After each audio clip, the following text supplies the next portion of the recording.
Selamat sejahtera kepada Prof dan rakan-rakan sekalian. Kami dari kumpulan 13 terdiri daripada Melvin Semat anak Antika, Nur Aisyah binti Muhammad dan saya Loh Mejan. Tajuk kami berkaitan dengan program transformasi guru abad ke-21 TG21. Sinopsis fokus pelan pembangunan pendidikan Malaysia PPPM 2013 hingga 2025 adalah peningkatan taraf sistem pendidikan sekolah agar selaras dengan sistem pendidikan terbaik di negara maju. Faktor guru merupakan salah satu daripada penentu kualiti sistem pendidikan. Kajian lepas banyak mempersoalkan kualiti guru dalam aspek pengajaran dan pembelajaran PDP. Malahan dokumen PPPM 2013 hingga 2025 turut mengakui bahawa hanya 50% pengajaran disampaikan dengan berkesan. Perkara ini menimbulkan satu persoalan berkenaan usaha yang boleh diambil oleh setiap guru untuk sentiasa memperbaiki mutu PNP pengajaran dan pembelajaran mereka.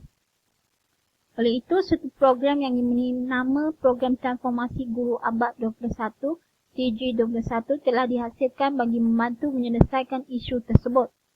Para peserta terdiri daripada guru-guru yang telah berkhidmat selama 10 tahun dan perlu menghadiri program ini yang akan dilaksanakan di peringkat PPD selama 7 hari berturut-turut pada hujung tahun, minggu pertama cuti sekolah. Program Transformasi Guru Abad 21 ataupun singkatannya TG21 ini bertujuan untuk meningkatkan pengetahuan dan kemahiran asas serta memupuk sikap yang diperlukan dalam kerjaya sebagai pegawai perkhidmatan pendidikan yang cemerlang dengan memberi fokus kepada aspek pengajaran dan pembelajaran yang berkesan. Penekanan yang diberikan kepada peserta lebih kepada inovasi dalam bidang masing-masing untuk meningkatkan tahap keberkesanan dalam PDPC. Para peserta juga akan dibimbing untuk menjadi seorang guru yang berkesan sesuai dengan matlamat kementerian adalah untuk membangunkan sistem pengekalan kemajuan kendiri yang mampu untuk mencetuskan inovasi dan meningkatkan pencapaian yang lebih tinggi. Pengenalan, pada era yang serba maju dan moden ini, kita tidak dapat lari daripada kecanggihan teknologi yang ada di hadapan kita. Sesuai dengan revolusi Industri 4.0, pelbagai teknologi baru dapat diperkenalkan dalam memastikan bahawa gerak kerja guru dapat dilakukan dengan pantas dan juga efisien. Inovasi pembelajaran merupakan sesuatu yang penting yang harus segera guru lakukan agar pembelajaran lebih menarik dan bermakna. Inovasi bermaksud satu keadaan yang mana ianya adalah perubahan dari satu keadaan kepada satu keadaan yang baru. Program ini akan berlangsung selama seminggu. Peralatan utama yang digunakan semasa menjalankan program ini adalah menggunakan telefon bimbit sahaja sepanjang kursus sebagai alat untuk menghasilkan inovasi PDBC. Rasional projek ini adalah untuk membantu guru untuk membuat perubahan iaitu inovasi dalam kaedah mengajar dan akan diguna pakai semasa sesi pengajaran dan pembelajaran. Sesuai diaplikasi bagi semua mata pelajaran baik sekolah rendah maupun sekolah menengah mengikut kreativiti guru. Murid-murid dapat mengukuhkan pemahaman mereka dengan menggunakan telefon pintar yang mempunyai interface yang amat menarik berupa gambar dan video yang akan menerangkan dengan lebih jelas tentang sesuatu cara pelakuan dan sebagainya. Mengurangkan penggunaan kertas kerana soalan ujian tidak lagi dalam bentuk cetakan tetapi menggunakan aplikasi tertentu serta menyimatkan kos organisasi.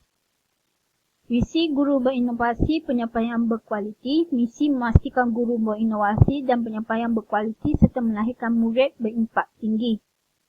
Matlamat memberi pendedahan kepada pegawai mengenai konsep, teori amalan dan perkembangan teknologi pendidikan dalam pengajaran dan pembelajaran. Menerapkan nilai budaya kerja cemerlang agar pegawai dapat memberikan penyampaian perkhidmatan yang cekap serta berkesan. Menyediakan pegawai dengan minda kelas pertama seiring dengan kemajuan berteraskan revolusi Industri 4.0. Objektif adalah mengaplikasikan konsep, teori amalan dan perkembangan teknologi pendidikan dalam pengajaran dan pembelajaran, menghasilkan media pengajaran secara berkesan dan mengintegrasikan kemahiran teknologi maklumat dan komunikasi dalam pengajaran dan pembelajaran. Selamat sejahtera Profesor Madya, Dr. Muhammad Izam dan rakan-rakan sekalian. Saya akan meneruskan pembentangan daripada kumpulan kami dengan slide yang berikutnya, iaitu jadual perbandingan keadaan sedia ada dengan keadaan baru. Yang pertama, dalam keadaan sedia ada, guru di dalam kelas biasanya kekurangan sumber dan hanya menggunakan buku teks sahaja yang tidak menarik. Dalam keadaan baru, akses guru kepada sumber tidak terhad, PDP lebih menarik dan mengayakan pengalaman belajar murid. Yang kedua, dalam keadaan sedia ada, murid tiada minat dan kecenderungan untuk belajar. Keadaan baru pula, minat dan kecenderungan murid meningkat. Yang ketiga, keadaan sedia ada, banyak kertas digunakan untuk buat kertas ujian, masa untuk mengetip dan menguruskan ujian juga banyak. Manakala dalam keadaan baru, tiada guna masa untuk mencetak kertas soalan, semakin semakkan menjadi lebih tepat dan jitu. Guru pula lebih mudah mengongsi nota dan memuat naik nota daripada mana-mana bila-bila masa sahaja. Yang keempat, dalam keadaan sedia ada, kuis hanya dapat dibuat dalam kelas, manakala dalam keadaan baru, kuis boleh dibuat bila-bila masa sahaja dan guru boleh buat daripada mana-mana. Saya akan sentuh kemudian model perubahan pendidikan Michael Cullen 1991 yang digunakan untuk kertas konsep ini. Ianya terdiri daripada 4 proses, iaitu inisiasi, pelaksanaan, penerusan dan hasil. Khusus TG21 ini adalah proses inisiasi kerana ianya usaha awal untuk memulakan sesuatu perubahan. Proses pelaksanaan adalah bila guru aplikasikan kemahiran ini di sekolah. Proses penerusan adalah bila guru mengaplikasikan perubahan sepanjang masa sambil dipantau oleh pihak pengurusan. Dan proses hasil adalah bila perubahan yang dijalankan sudah menjadi budaya kerja. Model yang kami orang gunakan adalah model ACOT, Apple Classroom of Tomorrow. Model ini terdiri daripada 5 langkah perubahan, iaitu yang pertamanya kemasukan. Ini adalah bila guru-guru belajar kemahiran baru yang akan didedahkan di dalam kursus. Menyesuai, apabila guru menggunakan teknologi untuk mengaplikasikan kemahiran yang baru dibelajar ke dalam PDPC yang sedia ada. Adaptasi, apabila guru mengintegrasikan kemahiran baru, IT, ICT ke dalam PDPC.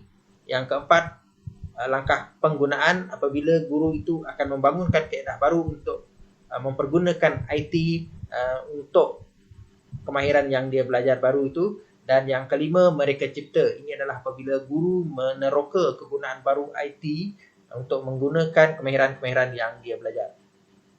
Ini adalah senarai jawatan kuasa projek. Penasihat adalah Puan Hasimah, iaitu pengetua, diikuti oleh penyelaras, penolong penyelaras, usaha bendahari dan AJK persiapan lokasi. Dan setiap satu AJK dia ada bidang-bidang tugas dia. Begitu juga dengan peralatan, kecemasan dan makanan dan bidang-bidang tugas masing-masing. Ini adalah tentatif program. Dia bermula daripada Jumaat yang pertama. Pendaftaran dibuka seawal 2 petang sehingga 5.30 dan pada malamnya 8.30 hingga 10.30 adalah taklimat tentang gambaran keseluruhan kursus. So kursus terdiri daripada 6 hari dan setiap hari adalah slot yang berbeza, perkara yang berbeza. Dan kita boleh lihat setiap slot ditandakan dengan abjad A, B, C, D, E dengan F. Manakala nombor 1, 2 dan 3 pula menerangkan langkah-langkah ataupun proses-proses setiap slot. Dan Jumaat yang terakhir dimulakan dengan raptai sebelum majlis penutupan dan selepas habis majlis penutupan peserta ataupun guru boleh balik. Dan kita lihat di sini, slot-slot, setiap slot A1, B1, C1, D1, E1, F1. Contoh dia hari Jumaat Sabtu yang pertama A1 aplikasi kelas. Contoh yang dia belajar adalah Google Classroom, Teacher Dashboard 365. B1 dan C1 aplikasi pendidikan seperti Quizzes, Kahoot, Google, Toonly, Doodly. D1 adalah Creating Education E-Games, E1 Subject Collaboration dan F1 Creating HOTS Project. So 1 sampai 6 ini ataupun A sampai F adalah pendedahan konsep, teori amalan dan perkembangan teknologi pendidikan maklumat dalam pengajaran dan pembelajaran. Manakala slot-slot yang ditanda sebagai A2, B2, C2, D2, E2 dan F2 adalah bengkel ataupun LDP. Manakala slot A3, B3, C3, D3, E3 dan F3 adalah pembentangan ataupun soal jawab. So bahagian 2 dan 3 adalah objektif dia menghasilkan media pengajaran dan mengintegrasikan kemahiran teknologi maklumat dan komunikasi dalam pengajaran dan pembelajaran. Ini adalah cartagan kertas kerja dibuat sepanjang bulan Julai. Minggu yang pertama bulan Ogos adalah mesyuarat yang pertama. Diikuti minggu kedua surat menyurat, jemputan penyertaan dan jemputan penceramah dan pegawai. Persiapan lokasi dimulakan seawal minggu keempat Ogos sepanjang bulan September sehingga minggu pertama Oktober.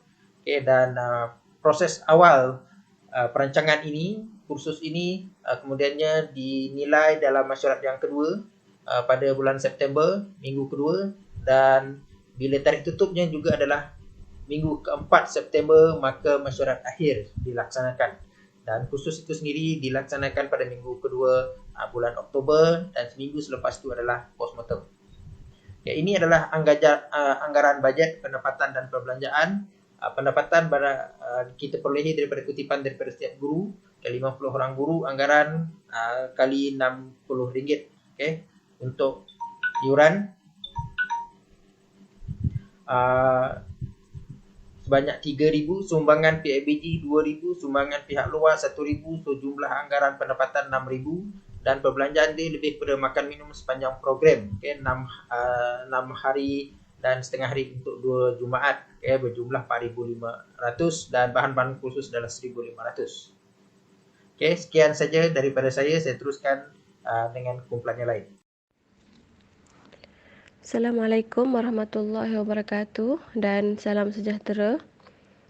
Seterusnya saya akan menyambung berkenaan dengan penjelasan aktiviti projek mengikut model perubahan, iaitu kami telah memilih model ACCED iaitu Apple Classroom of Tomorrow, yang mana model ini mengandungi 5 langkah perubahan. Okey, langkah yang pertama iaitu kemasukan. Guru akan bermula dengan sedikit penambahan ilmu berkaitan dengan teknologi dan daripada pengalaman asal iaitu menggunakan papan hitam, buku teks, buku kerja dan ditambah dengan pengenalan kepada teknologi dan kemudian secara beransur-ansur digantikan dengan lebih banyak pengalaman menggunakan perisian yang menarik. Kemudian langkah yang kedua adalah memilih. Guru akan mempunyai pengalaman dalam mendalami dan memahami beberapa aplikasi untuk digunakan sebagai bahan pembelajaran. Okey, langkah ketiga adalah menyesuaikan. Guru mula cekap dalam menggunakan teknologi iaitu dengan menunjukkan perkembangan diri yang positif. Langkah keempat adalah penggunaan iaitu penguasaan peserta dalam memahami teknologi dan menggunakannya dengan mudah sebagai alat untuk menghasilkan bahan PDPC. Dan yang terakhir adalah mereka cipta, menyediakan peserta untuk membina benda baru ataupun inovasi yang boleh dimanfaatkan sebagai alat pembelajaran. Seterusnya, apakah implikasi perubahan terhadap dasar? Pihak KPM perlulah memberi penjelasan betapa pentingnya mengaplikasikan teknologi dalam PDPC serta mewajibkan setiap guru untuk menghasilkan inovasi. Ini adalah sesuai dengan pelan pembangunan pendidikan Malaysia dalam gelombang ketiga iaitu 2013 hingga 2025. Dalam anjakan ketujuh iaitu memartabatkan ICT bagi meningkatkan kualiti PDPC seperti yang dihasratkan oleh KPM. Implikasi terhadap latihan pula adalah semua guru wajib mengikuti program transformasi abad 21 ini. Pihak PPD dan JPN perlu menyediakan guru-guru kita dari segi fizikal dan mental ke arah penggunaan teknologi yang optimum dengan memberi latihan dan kursus yang sesuai dengan kemudahan teknologi pada hari ini bagi membolehkan mereka melaksanakan proses PDP dengan lebih berkesan agar murid kita setanding dengan negara maju.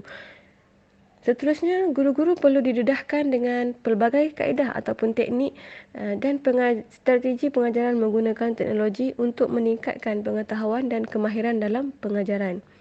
Dan yang terakhir adalah mengadakan pameran inovasi PDPC serta menggalakkan penglibatan guru dalam menyertai pertandingan inovasi di peringkat KPM.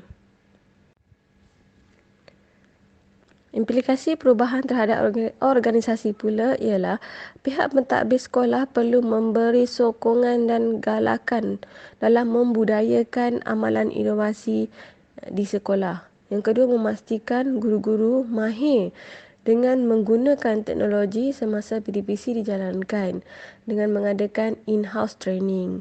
Seterusnya, melantik guru mentor kepada guru-guru yang kurang berpengalaman dan kurang berpengetahuan dalam menggunakan teknologi untuk menghasilkan inovasi.